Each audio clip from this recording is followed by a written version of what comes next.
Join সাথী BFA physical একাডেমিতে আমি প্রশান্ত sir আপনাদের সবাইকে ওয়েলকাম জানাই। সেই সঙ্গে আজকে জানাই যে এসএসসি জিডিতে যে সমস্ত ভাই বোনেরা এবার কাট অফের মধ্যে এসেছো তাদের অ্যাডমিট কার্ড কবে ইস্যু হবে এবং ফিজিক্যাল কবে থেকে শুরু হবে সেই বিষয়ে আমি পুরো বিষয়টা অ্যানালাইজ করব। লাস্ট পর্যন্ত ভিডিওতে থাকবেন, অবশ্যই আপনাদের উপকার হবে। তো সাথী সবথেকে বড় ব্যাপার আপনারা জানেন যে এবারকার ফিজিক্যাল ম্যাক্সিমাম সিআরপিএফের উপর দেওয়া হয়েছে, আর সিআরপিএফের একটা নর্মাল টেস্টম্যানের রিক্রুটমেন্ট চলছে, সেটা 10 জুলাই থেকে 10 আগস্ট পর্যন্ত তার টেস্টম্যানের আপনার ফিজিক্যালও আছে, সেই সঙ্গে তাদের টেস্টও চলছে। তো 10 আগস্টে এটা ক্লোজ হবে এবং আপনাদের যে এসএসসি জিডি ফিজিক্যাল সেটা স্টার্ট হবে 16 আগস্ট থেকে 2024।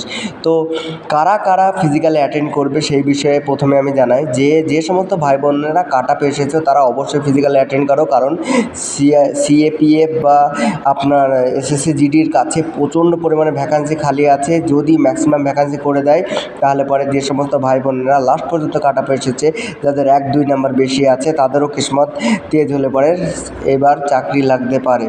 আর সবথেকে বড় ব্যাপার হচ্ছে যে টোটাল 2.9 লাখ ক্যান্ডিডেটকে ডাকা হয়েছে এবং সেই সঙ্গে মানে টোটাল নাম্বার অফ ভ্যাকান্সির উপরে 6 গুণা বেশি ক্যান্ডিডেটকে ডাকা হয়েছে। তো সেই সঙ্গে আমি সমস্ত ভাই বোনেদের আবারও বলছি যে এবার ফিজিক্যালে আপনাদের চিপ ইস্যু হবে না, যে জিনিসটা সবথেকে বড়। অন্যান্য ইউটিউব চ্যানেল আপনাদের ভয় দেখাচ্ছিল যে এবার চিপ ইস্যু হবে এবং যাতে আপনাদের প্রবলেমস ক্রিয়েট হতে পারে। না, মোটেও না, নর্মাল রানিং হবে। যেরকম আগের র্যালিগুলো তোমরা দেখেছো সেই ধরনের একই ধরনের র্যালি হবে। তো এখানে ভয় পাওয়ার কিছু নেই, প্রপার রানিং হবে। আর নিজে যদি 24 মিনিটের মধ্যে এখন আসছো তাদের বলছি যে রানিং ভালো করে প্র্যাকটিস করো, তাহলে পরে অবশ্যই তোমরা আরও কম টাইমের মধ্যে আসতে পারবে। যারা এবার কাট অফে আসেনি তাদের ক্ষেত্রে কী করণীয়, সবথেকে বড় মুদ্রা। যারা এবার কাট অফে আসেনি তাদেরকে বলছি যে আগস্টে 27 তারিখে 35,000 অ্যাবভ একটা নতুন ভ্যাকান্সি বেরোচ্ছে। তো এই ভ্যাকান্সি তো তোমরা ট্যাগেল করতে পারবে এবং আগে থাকতে প্রিপারেশন নিলে পরে এখানে তোমাদের অনেক সুবিধা, বা অনেক আগে থাকতে যে জিনিসটা তোমরা জানতে পারছো। তো যারা এবার আসেনি তারা মন খারাপ করো না, তারা 27 আগস্টে আবার নতুন করে ভ্যাকান্সি পেয়ে যাবে। নিজেদের প্রিপারেশন নাও এবং যে কারণের জন্য তোমরা কাট অফে আসনি, অবভিয়াসলি তোমরা ভালোভাবে পড়াশোনা করোনি, যার জন্য তোমাদের এই ফলটা এসেছে। এই ফলটা দূর হবে যদি এখন থেকে তোমরা পড়াশোনা করো। সবথেকে বড় ব্যাপার একটা কথা মনে রাখবে যে এইবারকার কাট অফে যারা এসেছে তারা কিন্তু গতবারকার ফেলিয়ার স্টুডেন্ট ছিল ম্যাক্সিমাম, আর নিউ স্টুডেন্ট যারা খুব ভালো পড়াশোনা করেছে তারা কিছু এসেছে। তাই বলছি এবার যারা ফেলিয়ার বা যারা কাট অফে আসতে পারোনি তারা নিজেকে ফেলিয়ার ভেবো না, তারা অবশ্যই ভালো করে প্রিপারেশন নাও। নেক্সট কাট অফে যে 35,000 দেখাচ্ছে ওটা লাস্ট পর্যন্ত আরও বেড়ে যাবে, আর প্রত্যেকবারই যেটা বাড়ছে আর সেই কাট অফে তোমরা আসতে পারবে।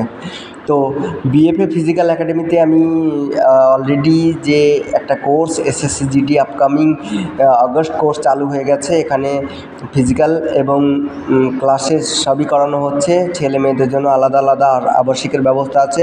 যদি কোনো ভাই বোন যারা এবার 12 পাস করেছে এবং যাদের 18 ইয়ার্স হয়েছে তারা যদি অ্যাডমিশন নিতে চাও অতি অবশ্যই আমাদের সঙ্গে যোগাযোগ করো। এটা বেতাই, নদিয়া, ওয়েস্ট বেঙ্গল, ইন্ডিয়া। বেতাই নদিয়া ডিস্ট্রিক্টে অবস্থিত, খুব ভালো একটা সংস্থা। এখানে ভালো প্রশিক্ষক দিয়ে ফিজিক্যাল ট্রেনিং করানো হয় এবং ভালো কোচিং টিচার দিয়ে পড়ানো হয়। আর সবথেকে বড় ব্যাপার নেক্সট যে কথাটা হচ্ছে সেটা হচ্ছে 5 কিলোমিটার এবং 1600 মিটার যে রানিংটা, সেইটা কিভাবে পূরণ করবে তার বিষয়ে আমি একটা নেক্সট ভিডিও বানাবো। আমার লিঙ্কে লাইক, সাবস্ক্রাইব, শেয়ার করে রাখবেন।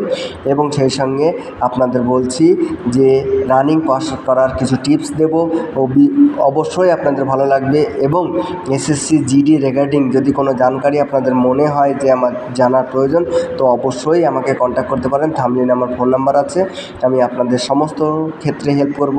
তাই বলছি আমার ভিডিওটা লাইক, শেয়ার এবং সাবস্ক্রাইব করে দেবেন, যাতে আপনার কাছে আমার ভিডিও পৌঁছাতে পারে এবং যার ক্ষেত্রে আপনার সার্ভিস পেতে এই যে 2024-25-এ আমিও একজন আপনার সহযোগী হতে পারি এবং আপনার পথপ্রদর্শক হতে পারি। থ্যাংক ইউ, জয় হিন্দ, ধন্যবাদ।